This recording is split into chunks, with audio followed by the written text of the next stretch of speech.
Hi guys. I know it's been a long time. I have no choice to make here besides consistency now. So I promise you there will be a lot more content and I will be posting more regularly on like a hopefully a very set schedule and at least a general schedule, and we do have some things that are in the works. Now, I will say this is not our traditional tarot reading video. This is me coming on to my anniversary of being 4 years seizure free. And that being presented sounds a little odd because of the title. It's like, well, what are we talking about here in this video? There's going to be a lot of information, and I know that I've talked about making like a series before, but a lot of the previous series that I wanted to tap into were kind of more about like external things, and it was kind of hard to kind of focus and create this energy of wanting to specifically talk about those topics. Now that I'm kind of like reconciling and wanting to kind of be a little bit more open about my experiences, I I'm more willing to talk about things that I wasn't previously willing to talk about. So, with that being said, I I've gone through quite a bit of experiences, and this will be like a series. So, these will be longer videos, obviously, and these will have a lot of information. So, feel free to ask as many questions as you want. I won't be able to get to like every single question available, but I'm going to cover a lot of information just in this video alone and then in the continuing videos as well. Now, if you haven't already, I definitely recommend watching some of my other mushroom therapy videos where I do talk about my epilepsy journey, because those are documented on like an actual timeline, and I did, record a lot of things like while things were happening and soon after, more so soon after than directly when they were happening, because, seizures, they make your mind a little filled with jelly. And so this is where things get a little like you need to use discernment. Obviously, this is not validation for you guys. This isn't validation for myself either. I've already gone through all of that. So that's why I'm more comfortable talking about these things. So now, with that being said, there was a period in time, just a little backstory. I don't want to talk about everything just because I've previously talked about them already, and I don't want to kind of like waste people's time if they've already watched those videos. Anyway, I have this scar on my hand. It's kind of hard to see because my camera doesn't focus extremely well. Um, you can kind of see it here.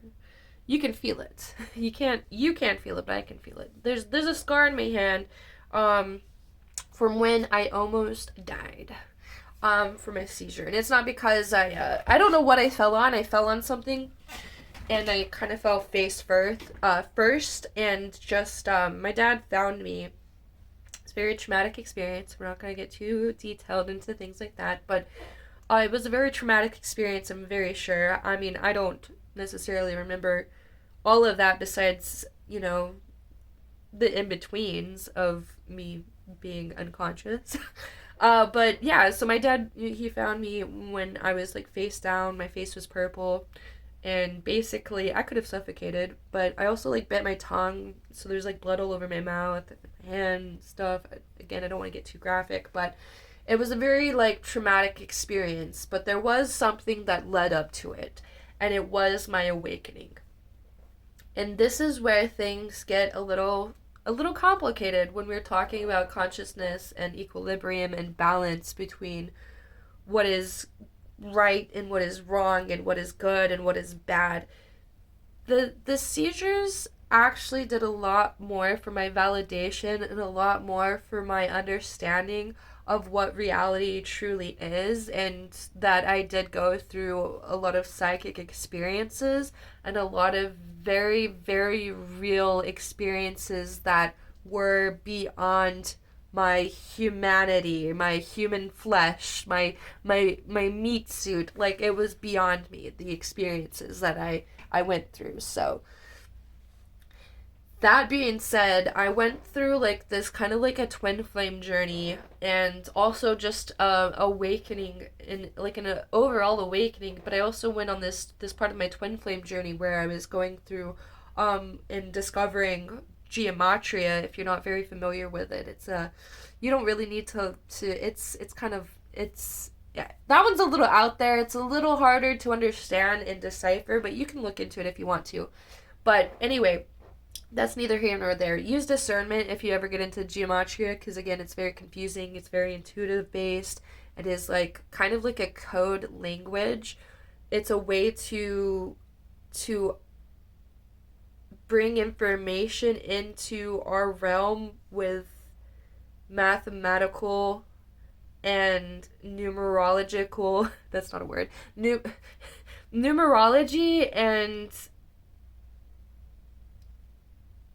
it's a way to understand things. It's a form of divination. It's the really the only way I can simplify things is it is a form of divination.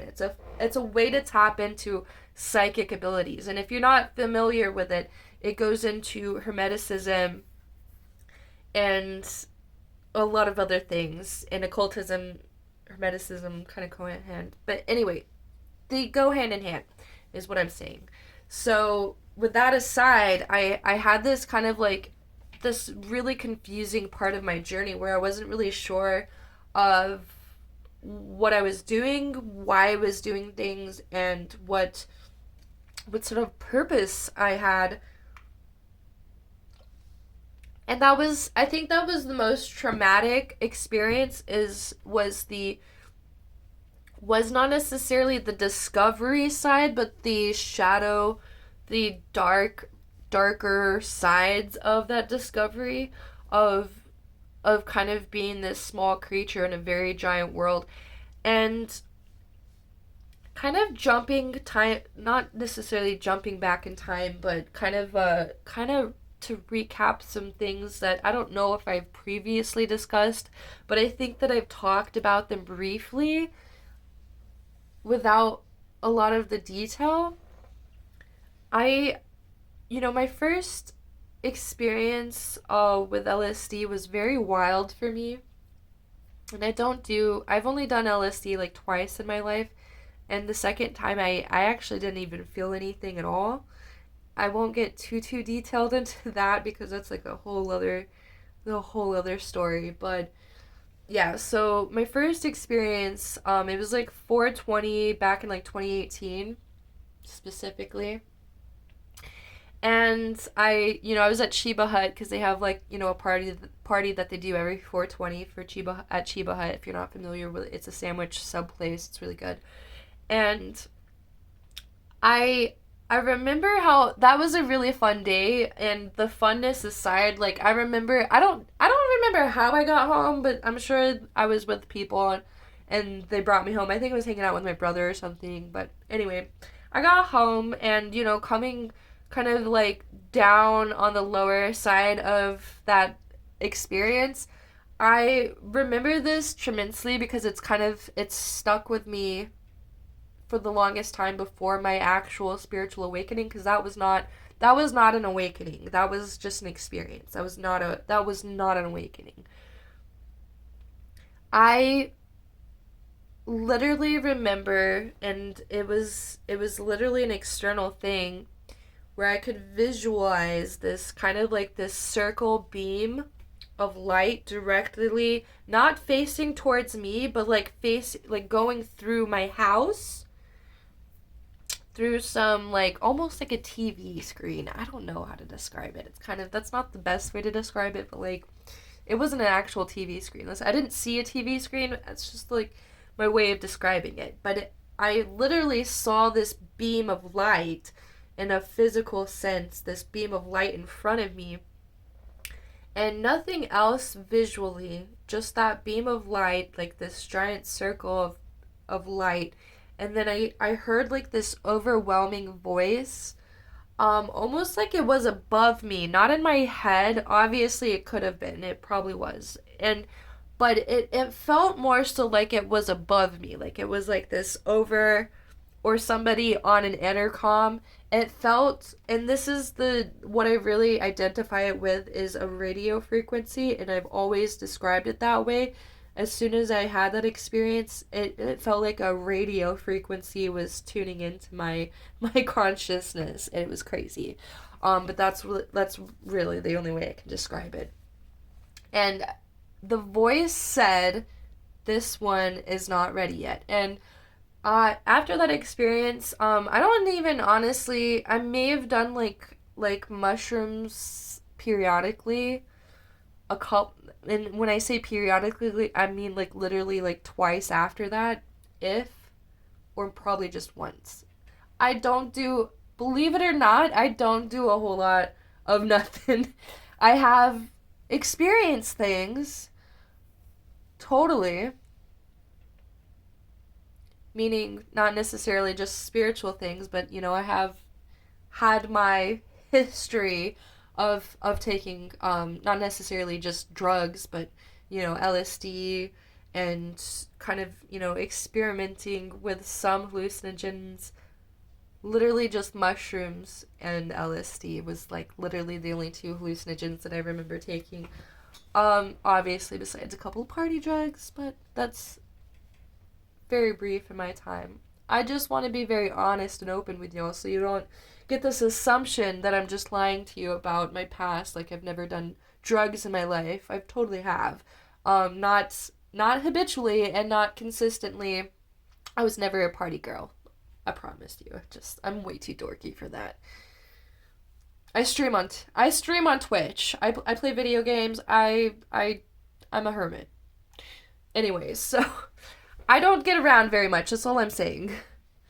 Without painting a, too much of a picture. I'm not that into it. I never really have been. I like smoking cannabis totally, but I do it for my own reasons. Depression, PTSD, and then it was always like my appetite in my youth because I had issues with body and body love, self-love, just, loving myself. So, that aside, like that information aside, like I had that experience, but that wasn't my actual awakening. My actual awakening happened in 2019, back in Portland, Oregon. And I will say that I was a part of like the petition to legalize psilocybin therapy in the state of Oregon. So we went around to petition to get psilocybin therapy research. Well, not just the research, but like to publicly allow this service and research to be provided to the public. Publicly, sorry, kind of said that redundantly, but that was a petition to legalize it. So I didn't know very many people in Portland. It was just literally something that I stumbled across too because I needed a job. I was kind of in between jobs at a time. I was like working for Amazon part-time, and if you've never done that, don't it's not they don't pay you, and yeah, and it's just not a great place to work at. Anyway, so I was in between jobs and I just kind of like stumbled across this opportunity, and I didn't even see the details of the opportunity. I had no idea what the job was going to be until I showed up for the interview, and I feel like I probably may have almost not gone, but I don't think that's even a possibility, obviously, because it's my timeline is things that I needed to experience, trust me. Anyway, I didn't know what the job was until I got there, and it happened to be to petition for psilocybin therapy and for another policy as well to kind of decriminalize drug use in the state of Oregon and provide housing and rehabilitation for drug users in the state. So there was two petitions that we were working for. It wasn't just the psilocybin therapy, but there was two of them. And I was actually, given a leadership role because I was so good at talking to people and kind of getting them interested in in psilocybin therapy and what it can do for, for science and for people who have PTSD, depression, anxiety, because if you're not familiar with it, it it helps you reconnect things in your brain and rewire things in your brain that you have shut off through trauma or coping mechanisms. Like, there are different ways that we do that, but like, it's a way to kind of re-tap into the darker side of your psyche and allow you to kind of allow this sort of healing and therapy. So it's not like you're just taking mushrooms and you're healing yourself with just mushrooms. And I never did that myself. I did to heal my epilepsy and my seizures and the other issues that I had with my memory. I did microdose mushrooms off and on, not just completely consistently, but I did take other mushrooms consistently. So it's Paul Stamets. He has, like, there's other companies now, because this was like, I think there were only like a few companies, and Paul Stamets had like one of the very first companies that provided all of these different mushrooms in a capsule. So there's like lion's mane, there's cordyceps, there's reishi, there was, I believe, 40 different type of mushrooms. Maybe it was just 30. I don't know. There's different types of blends of mushrooms that you can get, and different mushrooms have different qualities about them, whether they're repairing synapses in your brain or if they're repairing memory tissue. Like, a lot of this, we don't realize the information is available because there is research nowadays for this natural form of therapy that, pharma and big boy, big brother, whatever, didn't really agree with, because you can't patent real healing. You can only patent, like, you can't patent a cure. You can only patent, like, medicine. You can only patent, like, a a service to provide, like, a system for people to cope with.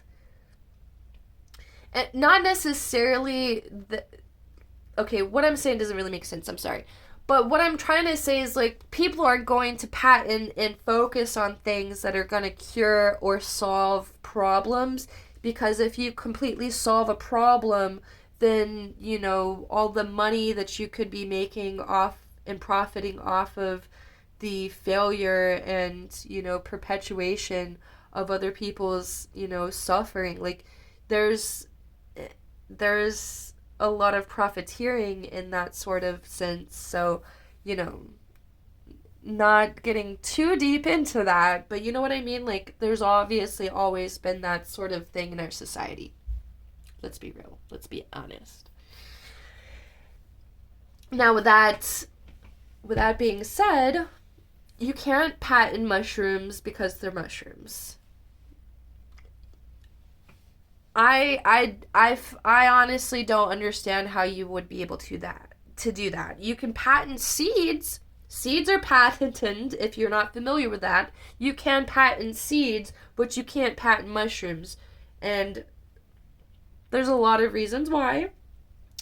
This is not that type of video, but you know what I mean? So there's a lot of reason why this type of therapy wouldn't be mainstream. I'm just saying that. I'm not going to allow myself to get flagged, because I've had enough of that in my life. But I will just say that. But this information is available for you on, like, public records. Like, there's research. You can literally go to .gov and you can look at all of this research information and use your own discernment. But you can also look at the experiences of other people and get some insight too.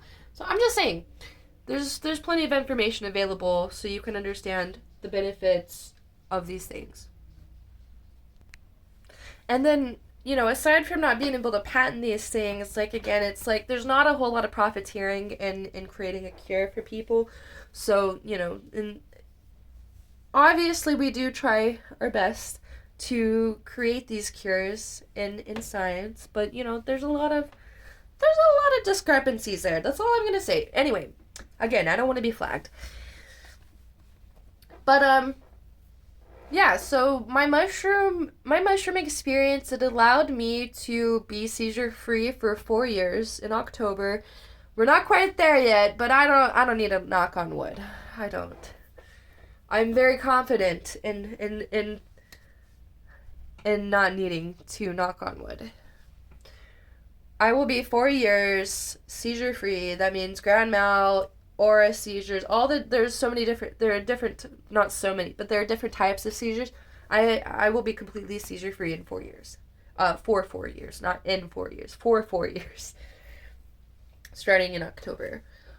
And yeah, so it's my anniversary. And that's why I'm kind of talking about it and in some great detail, but this sort of was a very important validation experience for me, I will say, with my epilepsy journey, because it did allow me to understand spiritual psychosis a lot in a much more detailed and also broader sense.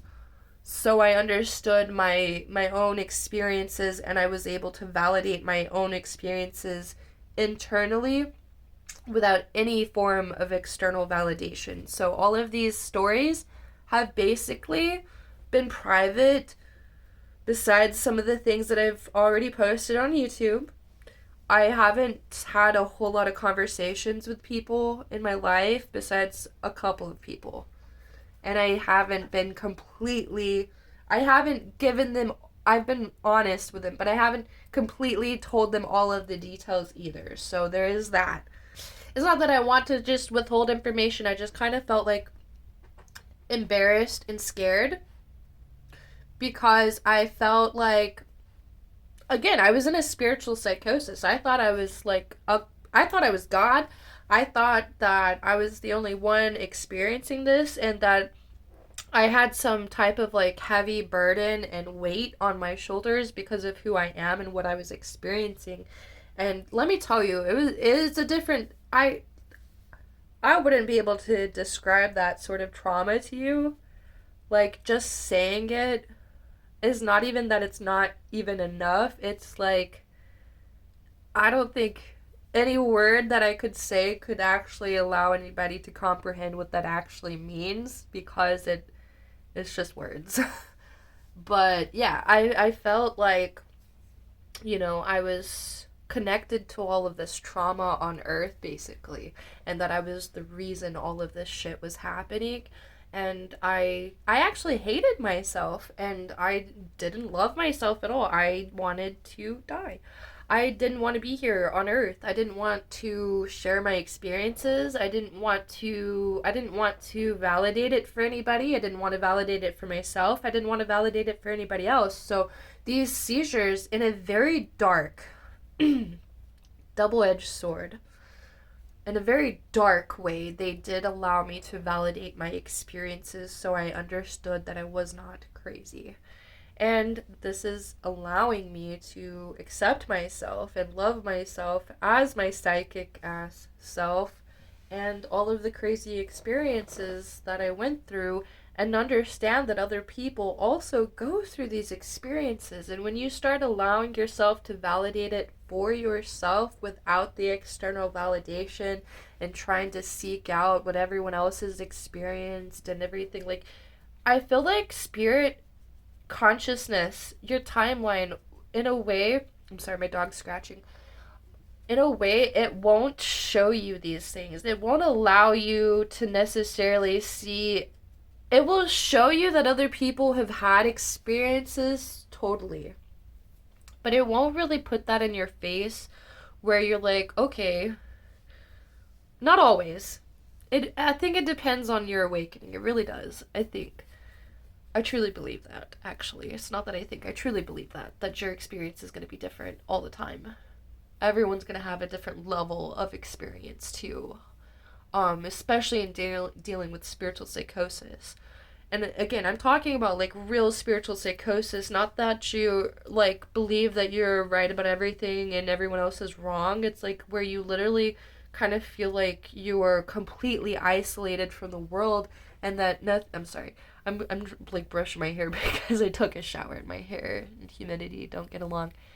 And it's you can't validate this information with outside sources. You can't really validate this information through somebody else's experience because their experience was not the same as yours. It wasn't identical.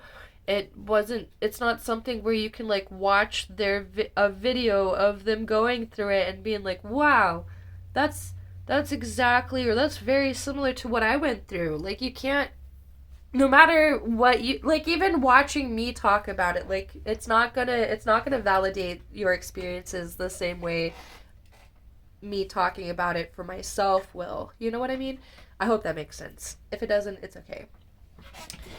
But the thing is like we go through these experiences to kind of like remember who we are as like these individual creatures in this timeline and how we're all essentially connected in this timeline at the same very time. It's kind of hard to understand because you kind of question free will very much so in an extreme sense. And I will say this because I'm gonna go back to my actual spiritual awakening, where and this is just a side note. I don't think this is the reason why I had the spiritual awakening, but there was a quite a period of time, I think quite a period of time, I don't know exactly how many years, at least two, consistently where I was not drinking fluoridated water and I was also kind of like a vegan for 2 years too. I know it's crazy. I wasn't a healthy vegan though. Don't worry. I was not I was a very anyway. That's not the point. The point is I had this DMT experience and I wasn't taking fluoride toothpaste. I wasn't drinking fluoridated water and I was up in Oregon too at the time. We had COVID had literally just happened, and if you're not sure what coronavirus and the psychological war, how those two things kind of like metaphorically mirror each other in a way, like I don't think a lot of this will make a whole lot of sense to you depending on where you are in your journey. It's not that important. But yeah, I had this crazy DMT experience while I was still in Oregon and we had been released from our jobs because of COVID.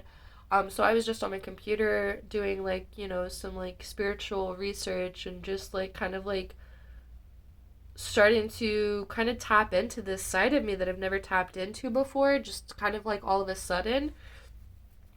But while I was literally doing that, like intentionally, like I and this was very different than my LSD experience. My LSD experience was more of like a physical reality, like a visual physical reality, like a where I was not seeing myself from a third party perspective, but like I was literally seeing these things. It's not like, in hallucinogens where you can see like a completely different environment. I was literally just in my room and this was like hours after I had come down too. Like and I was still obviously hallucinating in my room on LSD back in 2018. Sorry, I'm jumping around a little bit. But like, that was very different than this DMT experience. And if you're not familiar, you can go to Reddit. It's kind of hard to look through things on Google now. But if you type in like DMT, Reddit, people will like describe their experiences. And I've never known what a DMT experience was like until after I had looked it up afterwards, after it had happened. I think I maybe even just typed in DMT um experiences and it came up on Reddit at the time because our search engines were better before AI. Anyway, uh So I tapped into that, and I read, over and over, not over and over again, but I read quite a few experiences, like 3 or 4 experiences that were exactly the same as mine. It was like a white beam of light. So it's not that it wasn't as visual. Maybe it doesn't make sense. It's kind of hard to describe this. I don't really understand how to describe it to you, so it's going to be hard. But it wasn't like that. It wasn't like the LSD experience. It was its own experience. It was like just literally in. It felt like it was just in my head. Like I was literally in my head, and it was just a white beam of light. Like, but my eyes were wide open. My eyes were wide open. And I remember my ex-husband, my husband at the time, he had told me like how I think no, maybe that was, yeah, I think that I had like these really like wide pupils, like when you're extremely dilated, because that's happened to me a few times when I've had crazy experiences. Like literally like Raven Simone, bro. Like that's so Raven. Like literally when you just like you have like that glance, and you just when she does like the side eye, and she just like looks down into space, like very similar, not exactly but very similar. But aside from, because I don't I don't remember exactly what I was looking at or what I looked like. I just remember somebody describing my eyes being dilated, and I do remember looking straight into the void because I do that sometimes, just in general. uh and it was literally like this white beam of light, and then I just had like almost like this spiral of information just coming through directly to me. And I remember having all of these like psychic experiences directly after, and consistently everything that I've experienced after that spiritual awakening has been psychic. I tapped into divination, I tapped into numerology, I tapped into geometria. I went on this twin flame journey. I went to literally go and meet my twin flame again. I didn't even understand what a twin flame was until I went to go see him again, because of numerology and geometry. It was showing me this symbolism and this symmetry between the two of us, because I connected a lot of these dots, and I realized what his name meant, and it was very reflectory of my name.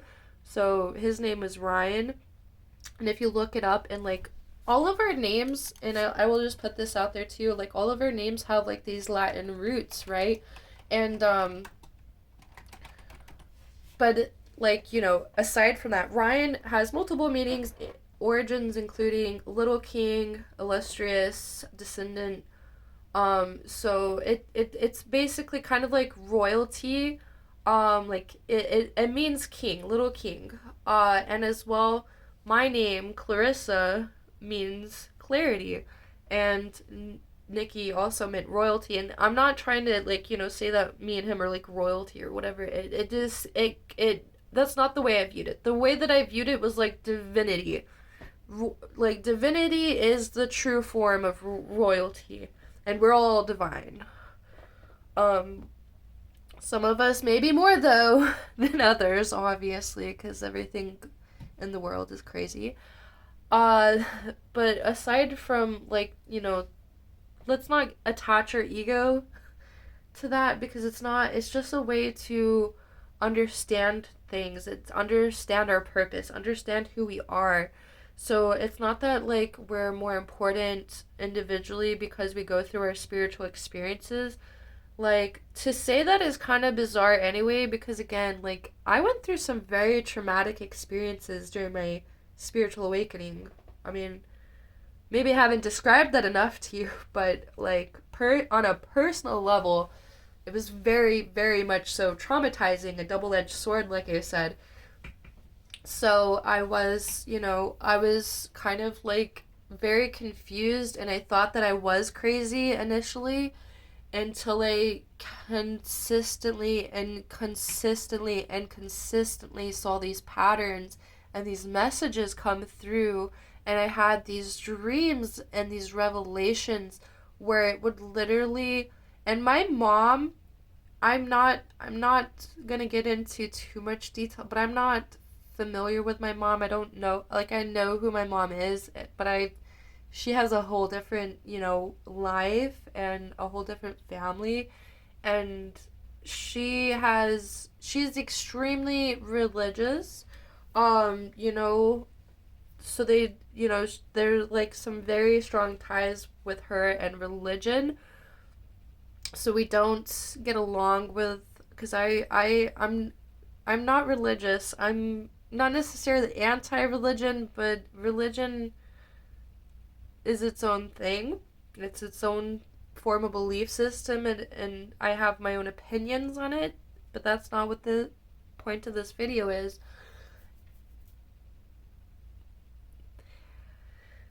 We go through these experiences and we realize how connected we are with people we don't even identify ourselves with, or we don't feel like we're tapped into or connected with. But my mom has described this to me throughout my life, and for a lot of the times before I had my spiritual awakening myself, I will admit that I thought she was crazy.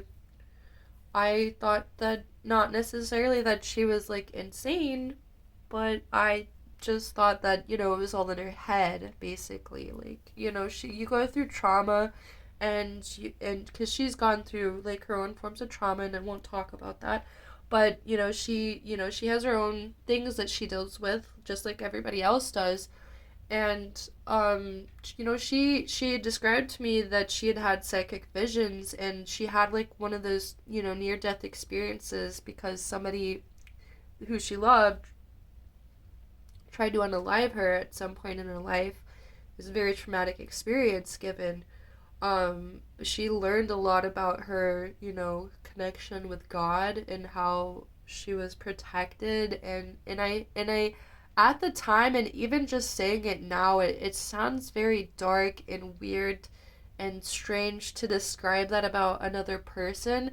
So now that I've actually gone through that myself, I understand like the magnitude and the just the strangeness, like the obscurity to it all, describing the double-edged sword of my shadow and my awakening, and how I felt like I was crazy, and how I felt like I was in a spiritual psychosis, and I felt isolated and like I was God, and that I had all this pressure and weight, and that I felt like guilty for everything happening in the world right now.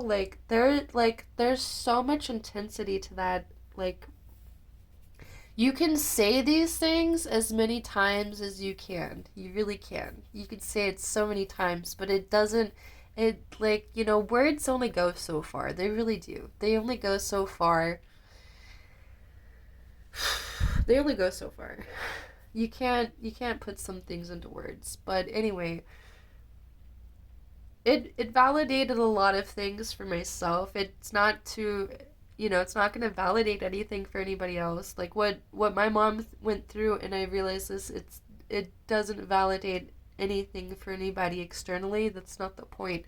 It's kind of like a way to validate things for yourself, because we only know truth through reality. We only know truth through discovery. We only know truth through experience. So, like, in order to just believe something and have faith in something is very different than discovering truth.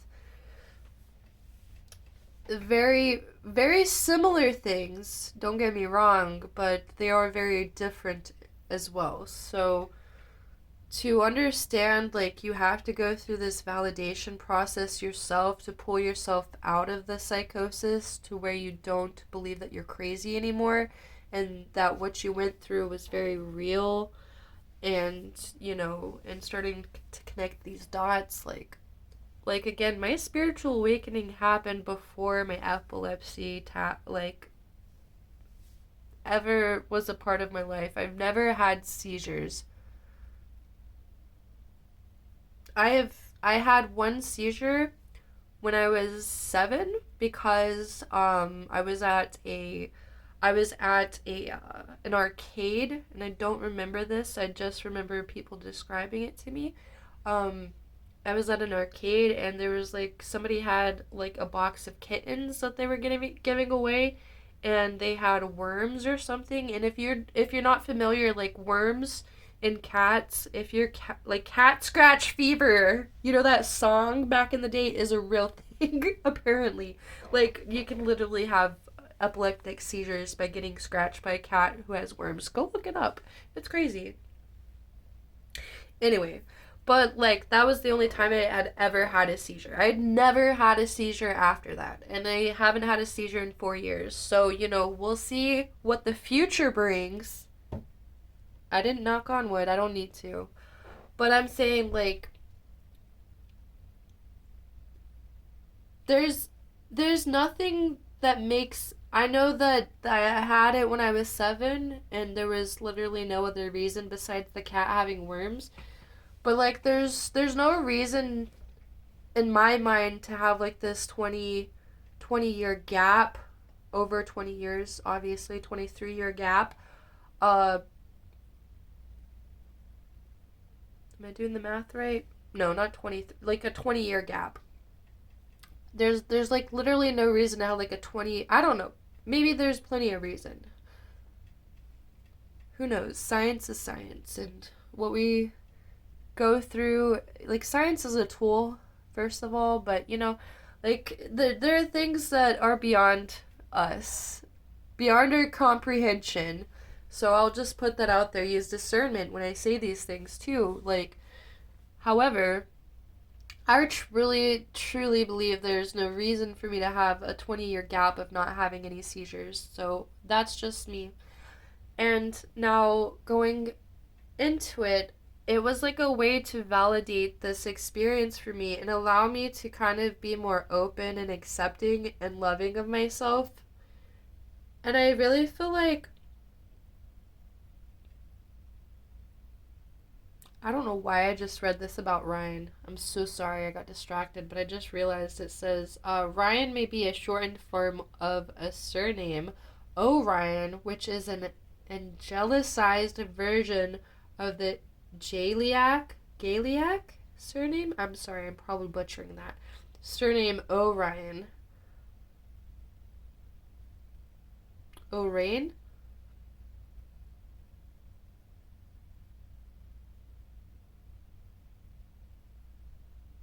I want to get into more about our names and stuff at some point because I don't know why, but that just kind of like stuck out for me.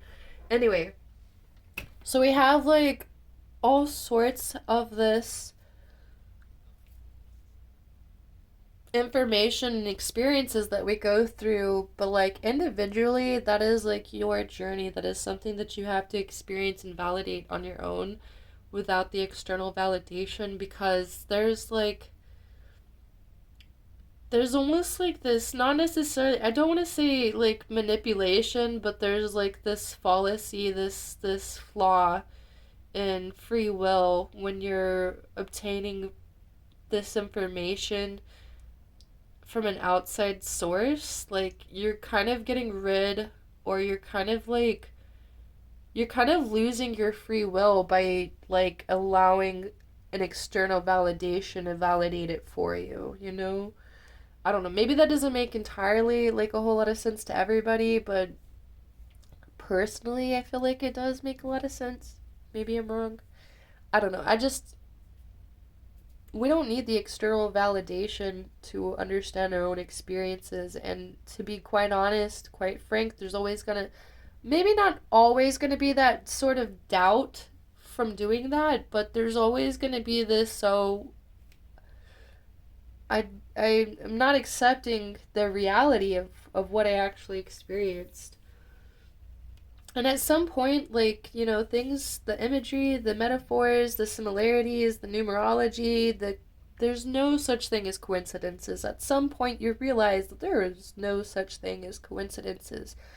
And yeah, so, like, life happens for a reason. We go through these things for a reason. We're here on this timeline for a reason. Like, if you don't know that apocalypse means revelations, you will hear soon. I mean, I guess I just kind of told you anyway, but you know what I mean? Like, you're going to find out through your own form of self-discovery after watching this video, or you already have before you watch this video. Like, either way, like this stuff is going to be validated through you, like for you, through you. It's not going to be me who's validating this for you. It's going to be you validating it for yourself. And now, with that being said, we're on this very interesting timeline here where astrology, astronomy, they go hand in hand. Our constellations, if you start looking into like religions, I have a video you can watch too on my channel. It's a more popular one where religions, all religions are based upon like constellations, astrology. Like what we saw up in the sky at night when we didn't have all these city lights, if you conceptualize this, like all we saw were the stars. And so this is a way for the universe to breathe this dragon breath at us, and so we can drink like breathe it back at at the void almost. So it's like we're touching the threshold and the threshold is trying to touch us at the same time, but we're never just grabbing onto each other and coexisting. We're not quite there yet, and it may take God knows too long. You know what I mean? Anyway, so we're constantly looking for this threshold. This threshold is constantly looking for us. So we're on this like spiritual timeline of revelations where we're starting to realize that a lot of other people are having these awakenings. A lot of people are really connected with Source more so than they ever believed that they were. There is this godly essence amongst all of us that we may have been blinded from because of society's programming. We're literally in a psychological war. I mean, if you haven't discovered that by now,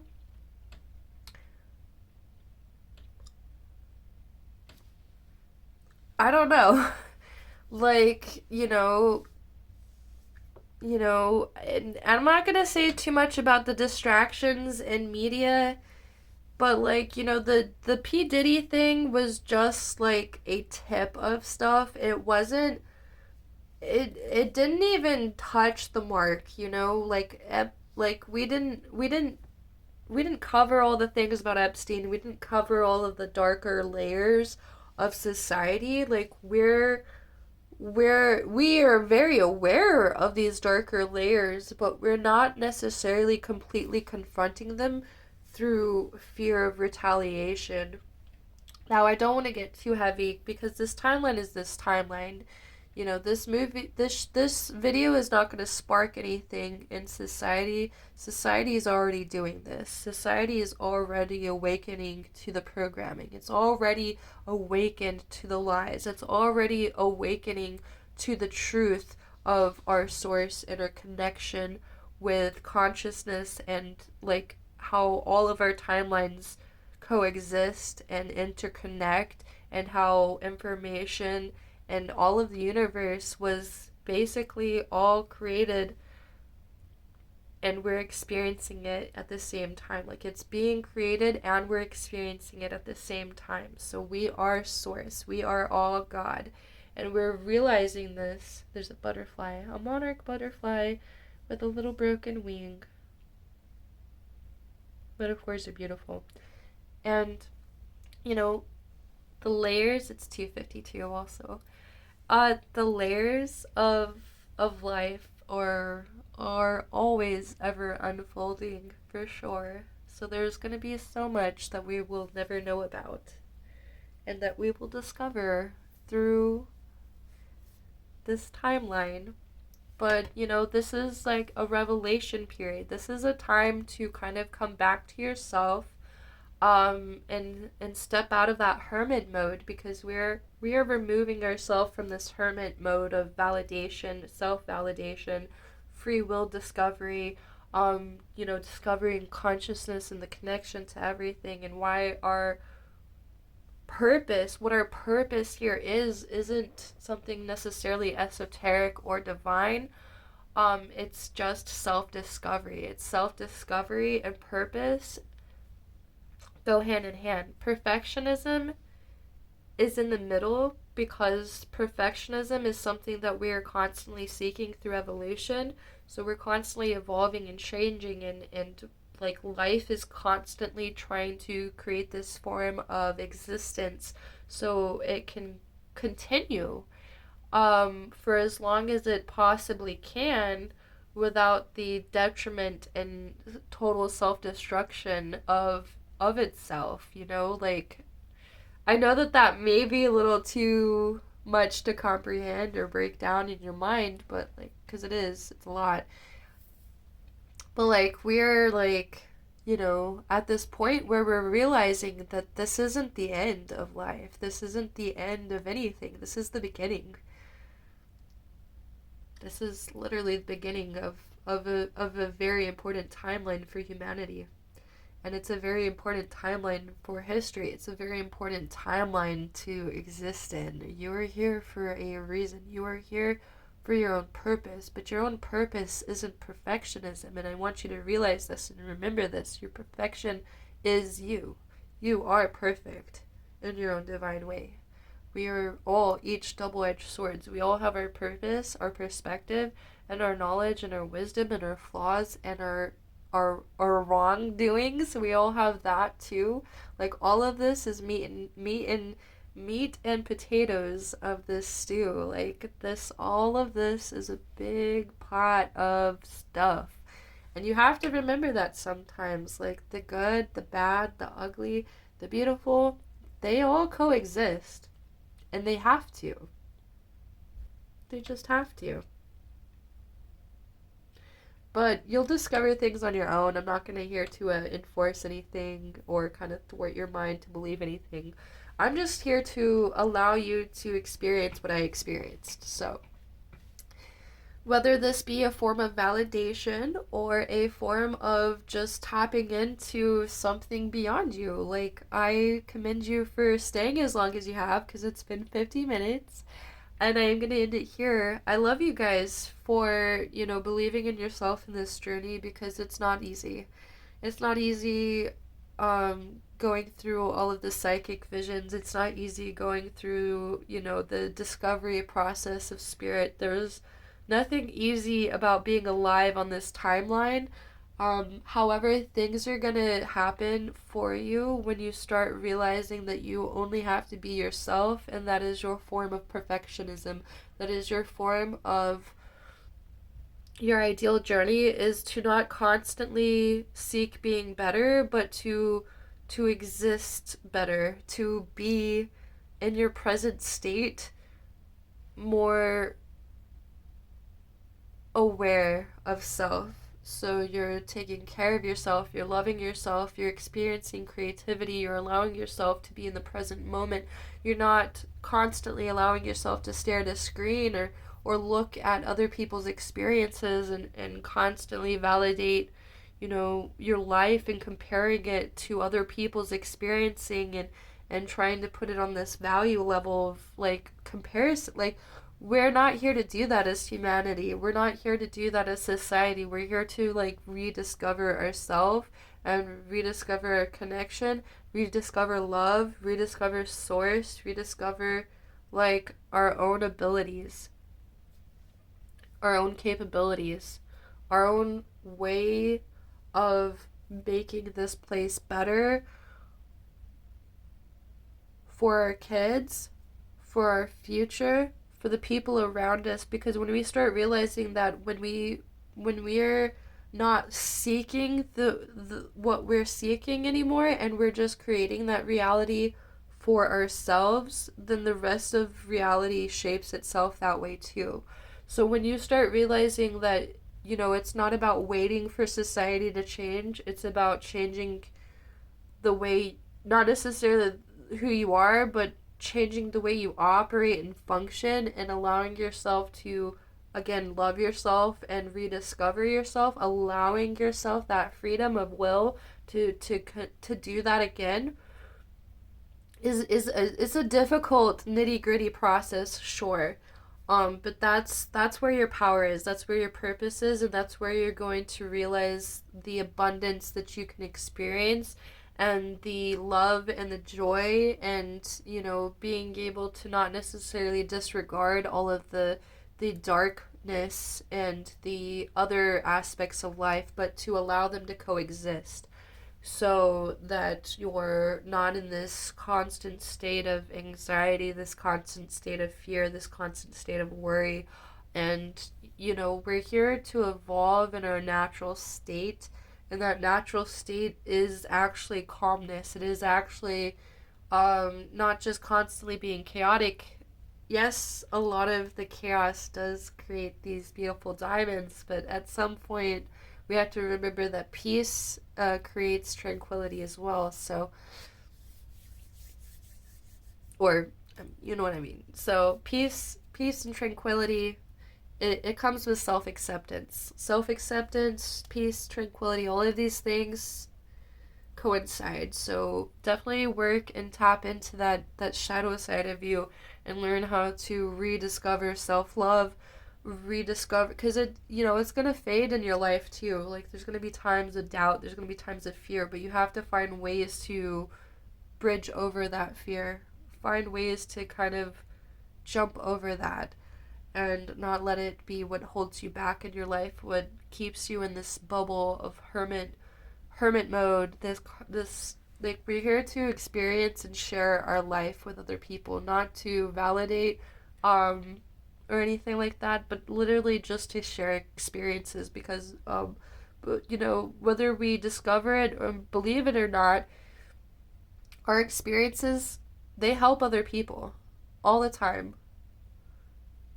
All the time we are subconsciously helping the world around us. So when you start realizing the own inner shift in your own mindset, in your own timeline, in your own changing of your immediate life, it actually directly affects everything else around you too, and you'll start to see everything else come into alignment when you start doing that yourself. So I love you guys. I know that was a very, very long video, so I do commend you for watching and staying tuned. If you have any questions about like anything, like my mushroom journey, my LSD journey, my DMT experience, I've never smoked DMT in my life, so I can't really help you there. But if you have any questions about tarot, divination, tapping into your own abilities, like, this is the channel. We're gonna be talking about a lot of different things here soon too. And I actually I'm hopefully getting into the podcast realm. I've been trying to manifest it for so long, and I think it's happening. I'm not gonna get your hopes up too high, but I think it's happening. I love you guys. Thank you again for watching this. This is a very important video for me, and I hope that you find it well as well. I hope it benefits you. Okay, bye.